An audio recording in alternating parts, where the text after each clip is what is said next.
making for an easy target for the perfect shot. Perhaps the most important part is the delivery, in which a person must push off the hack with just the right amount of force. At approximately 2:20 a.m., 2 Fairmont police officers responded to a report of someone being threatened. This structure is one of 24 around the state to be deemed historic. These fans have enjoyed the last 52 years of experiences and memories provided by this team. Soy, vitamin powder, vegetables, and rice, with each bag being able to feed 6 starving children. To have unlimited access to all 75 Minnesota state parks as a tool to help them cope with their struggles. 32 consecutive hours in which firefighters have been looking for a way to extinguish this blaze. And talking with firefighters, they say the biggest issue has been the weather.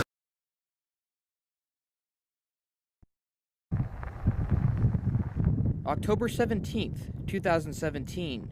17-year-old Jules Reed left her home to head back to Nicollet High School, a routine 3-mile drive she had traveled numerous times. After reaching Highway 111, just a half-mile from her home, Reed began to turn left when tragedy struck. A dump truck collided into Reed's driver's side door, pinning her in a pile of metal that hardly looked like a vehicle. After an hour, emergency crews finally extricated Jules and airlifted her to HCMC, a Level 1 trauma center in Minneapolis. Inside the ICU, shock filled her mind as she began to understand what lay ahead. Kind of upset and really taken aback by what had happened and realizing that this was going to be a really big challenge and a big setback. Jules suffered an injury to her brain, 2 fractures in her jaw, a torn spleen, and 7 broken bones. Although her condition wasn't life-threatening, that night took a toll on both her and her family. Things were in pretty rough shape, but to know that she was stable was just great.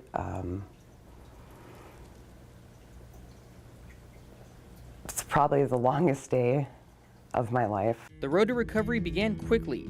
Following 2 surgeries, Jules was out of the hospital in just 8 days without any pain. Even though she was constrained to a wheelchair with a cast up to her thigh, Reed's attitude toward life wasn't shattered in the accident. I don't know if we were even out of the hospital yet, and I heard, when can I have another car, and when can I drive again? She had just an amazing drive to get back to school. She's more amazing than I had any clue. Within a month and a half, she not only returned to school, but began walking. Reed still has no feeling in her jaw, but having that sense of normalcy has not only been her biggest motivation, but something she continues to strive for. Get back into a routine, and I haven't been to physical therapy yet, but that's my next step where I'm going. But it's pretty much just being patient. I'm just ready to recover and get back and be a normal senior and finish this year. To help with medical costs, Reed and her family have set up a GoFundMe page with a goal to raise $9,000. In Nicollet, Tyler Segerman, KEYC News 12.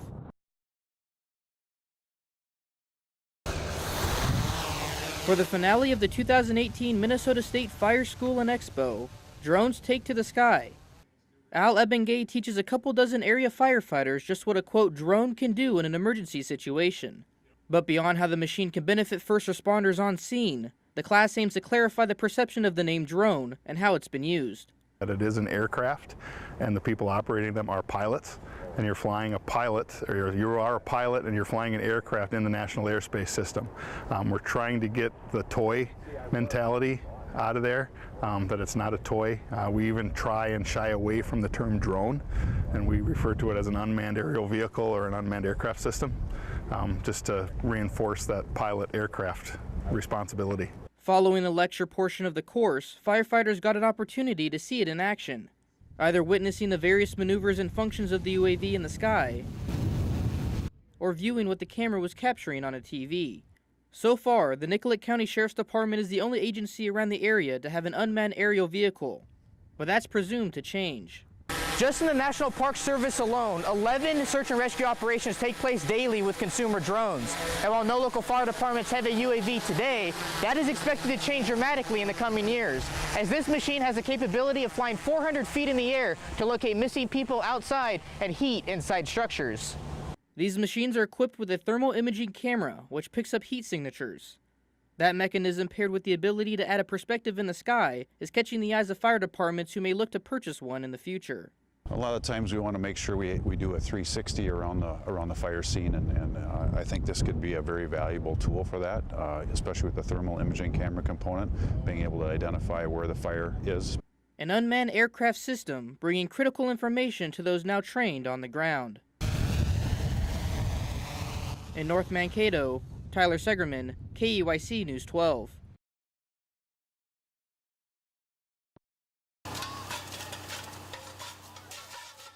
Firemen and families from 7 different towns gathered near the New Richland Fire Department to compete in an annual water war. Teams consisted of a group of 3, as the objective was to spray a barrel toward the other team's side. If neither unit could force the barrel to touch the marker within 2 minutes, the winner would be determined by where it stood when the siren went off. The format was double elimination, and the guys had to win 2 out of 3 to earn their department a victory. For each matchup, the squads took a turn on opposite hoses so there wasn't an advantage. And speaking of those hoses, there's a reason why teams consisted of 3. Although this was a fun competition, it took more than one person to handle this piece of equipment. This hose can put up under 150 psi, as you can see. It took every individual involved to maintain the accuracy of the water. After all was said and done, the championship bout came down to New Richland and Geneva. Both crews split the first 2 sessions, which required a winner-take-all matchup. Just like the previous 2, the third took all 180 seconds to decide a winner. And in the end, Geneva sprayed themselves to victory. They say it was a tough task, but a certain strategy helped them take home the trophy. It's tough. It definitely wears on you, but there's strategies you need down on this, and everyone had a good one, and that's why we put the giant up front there. He's a little closer to the target.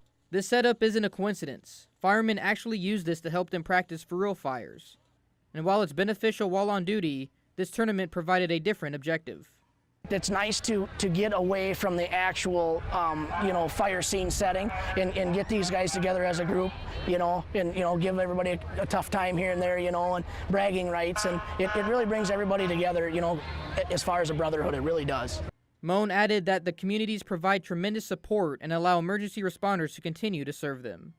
As for those in attendance today, these brave heroes weren't the only ones enjoying the event. Kids of all ages didn't mind the excess water being dispensed on this warm Sunday afternoon, and some even got a little creative. In New Richland, Tyler Segerman, KEYC News 12.